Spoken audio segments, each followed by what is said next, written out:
All right, everybody. Good afternoon. There's 1 week left for legislative spring break. Have some big issues, obviously, still to tackle. Helping parents find and afford childcare, protecting $4.5 billion in healthcare funding via the FRA, raising teacher pay, and passing a balanced budget. With that, had an interesting week this week, and take any questions. Let's start with Britt Reed, I guess. Sure. Your thoughts after Governor Mike Parson commuted his sentence last Friday? Yeah, I don't. Sometimes in this industry, good people do bad things as far as that decision. I don't agree with that decision. I've had the fortunate opportunity to work with the governor on a lot of things that I enjoy working with him on. I wish he wouldn't have done it. It's a little more difficult for me because I actually had a cousin die in a drinking and driving accident when I was young, and kind of rehashed some of that for me, which is not fun. Yeah, I don't think it was an appropriate thing, and I think he should have done more to brace the family for what he was about to do.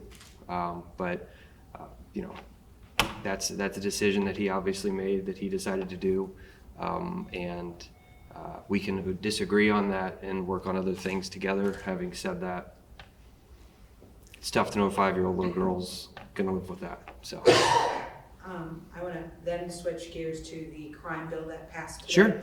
Had Blair's Law, and it's something that obviously big in the Kansas City area, but across the state, celebratory gunfire. Can you just talk about the crime bill as a whole? And it was widely supported by Democrats, but just overall your response to that. Yeah, I think that Senator Luke Tmeyer did a good job of working across the aisle on it and putting some stuff in there that we could get behind. I mean, just to give you some highlights, I mean, we protected the ability for prosecutors to redress the false convictions with Senator Williams' new kind of avenue to do that. Created a cyber crimes task force with Senator McCreary's, new penalties for people who kill or harm others fleeing from police. Senator McCreary worked on that. Mental health services for first responders, Senator May worked on that. Blair's Law, which Senator Razor has been championing for multiple years, unfortunately got vetoed and caught up in some other stuff last year, but I know back home in Kansas City that's a really big thing.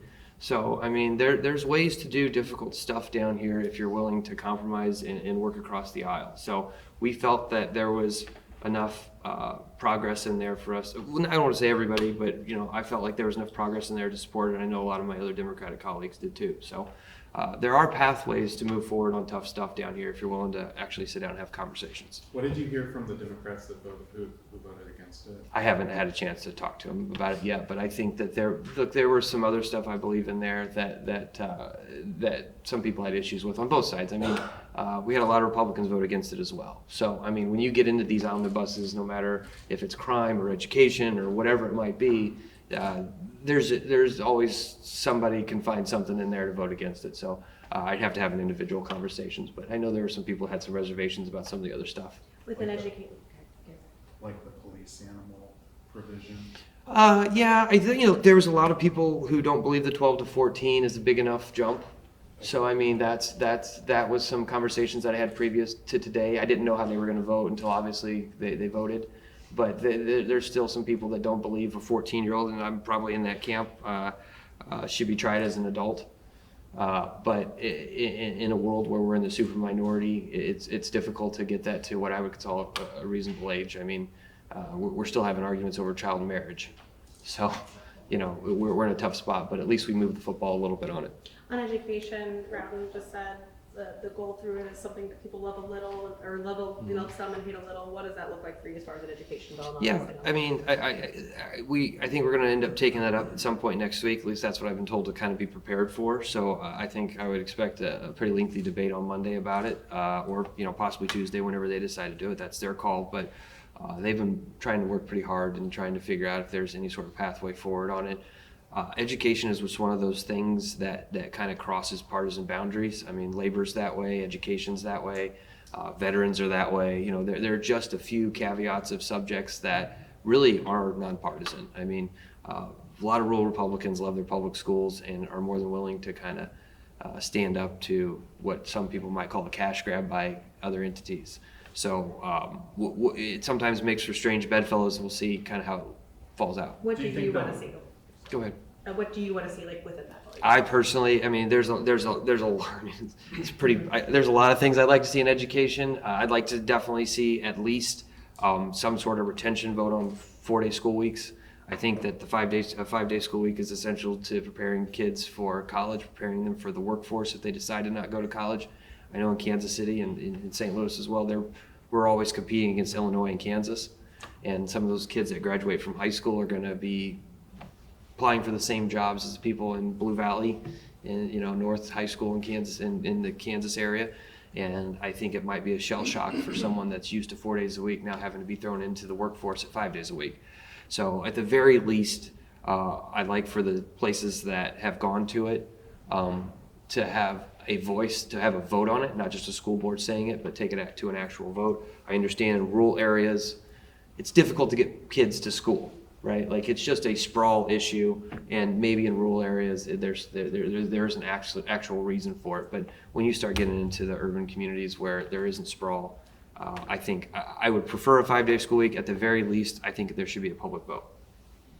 Do you think any Republicans would filibuster the ESA bill next week with you? Man, after this session, I don't count anything out. I don't count. I mean, really, like after the stuff we have seen this session, and quite honestly, me and the senator from the 23rd actually talk quite often on the floor. He sits next to me, Senator Eigel, and I talk on the floor. This has been a very strange session. And some of the standing divisions have gotten really different. We've seen different people vote on different things, and it's nothing more than just, it has not been politics as usual this year, so to speak. So nothing shocks me anymore. Senator Beck, I don't know if you want to, Please.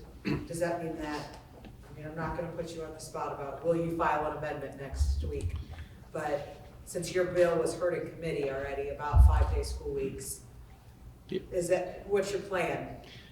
So it was heard in committee and also voted out of committee too, and it's not on the calendar. But I think that's a very important aspect of as we go forward. And currently, as the bill stands, if we're talking about Senator Koenig's bill, I mean, I have a lot of problems across the board with that bill. I think we need to look at accountability, where our taxpayer money is going to, whether it's vouchers or charters, and we have some specific issues. One of my specific issues would be that the voucher program is currently within the treasurer's office, and when we've tried to get information, and I know some of you all have tried to get information on that program, you can't get it. I've asked for all the data on that, and they actually sent me a phone picture of a screenshot of a computer screen. So that kind of really upset me a little bit when I went into committee hearing, and that's the information I got, and I'm not making that up. So I think we need to look at how we're doing that. We've heard in committee where schools are allowed to pick and choose kids that are in this voucher program, whether they want to take them or not. I think that's wrong. I think we need to see where our money's going and who's getting it and what are the results of those schools, because at the end of the day, not all schools are the same. Some schools it might be just taking this money. I do also know that in the voucher program that makes it really hard for the free and reduced lunch kids, the poorer kids, to go. That was one of the main tenets of the bill when it originally passed, was it was going to help them. But however, a lot of these schools take that voucher money and they charge above that. And we found that out in committee too. So that's an issue. The charters is an issue. If you know, there was earlier in the year, we had one of the charter schools who paid their founders and employees back pay for when they weren't even at the charter school with public tax dollars. That's a problem. So I think we need to have some accountability measures as we go forward. I'd love to have this conversation. I haven't really been in negotiations. I'm aware, but 5-day schools needs to be a part of that. I believe anything that would come across the Senate floor, I'm going to be pretty much a stickler on that. And these other accountability issues need to happen too. What do you think about raising the income limits for the ESA program? I don't want to get really into specifics of it. I just want it to be accountable, and then we can go from there. But I think you need to address things as you go along. And I want all kids to be able to get a great education. I just don't think currently the way we're doing things that is the case when it comes to charter schools and some of this voucher program.